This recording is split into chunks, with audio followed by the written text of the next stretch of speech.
दत्तांचा दिव्य संदेश, जीवन बदलणारी एक गोष्ट. श्री दत्त त्रिगुणात्मक गुरुरूप अवतार. आज आपण एका अनोख्या प्रवासावर जाणार आहोत. दत्तगुरूंच्या जीवन संदेशाचा, आपल्या आयुष्याला दिशा देणाऱ्या एका अनुभूतीचा हा व्हिडिओ संदेश कथा स्वरूपात आहे. कथा ऐकत ऐकत तुम्हाला जाणवेल की ही कथा आपलीच आहे, प्रत्येक माणसाची आपल्यासारखीच. आनंदनगर गाव होतं. या एका लहानशा गावात गणेश नावाचा तरुण राहत होता. शिक्षित, बुद्धिमान, पण निराश. त्याला वाटायचं देव, नशीब, जीवन काहीच आपल्या बाजूने नाही. एके दिवशी तो पूर्ण तुटून गेला आणि गावातल्या दत्त मंदिरात गेला. एकटा बसला होता. अश्रू येत होते डोळ्यांमधून. देवाला म्हणाला, देवा, मला काहीतरी दिशा दे, माझं जीवन बदल.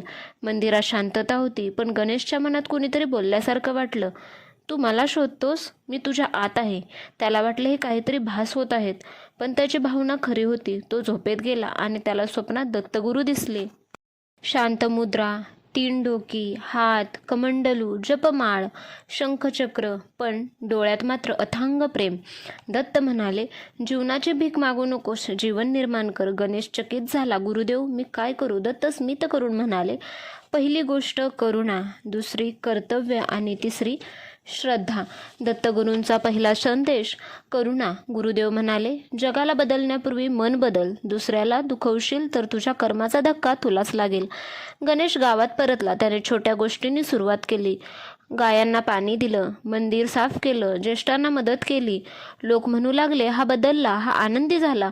दत्तगुरूंचा दुसरा संदेश म्हणजे कर्तव्य. दत्त पुन्हा स्वप्नात आले. लोक म्हणाले, करुणा म्हणजे भावना, कर्तव्य म्हणजे कृती. गणेशाने आपली नोकरी शोधली, शेतात काम केले, धैर्याने प्रयत्न केले. त्याला जाणवले, यश देव देत नाही, प्रयत्न देव म्हणून स्वीकारतो. दत्तगुरूंचा तिसरा संदेश श्रद्धा. गुरुदेव शेवटचा संदेश देण्यास आले.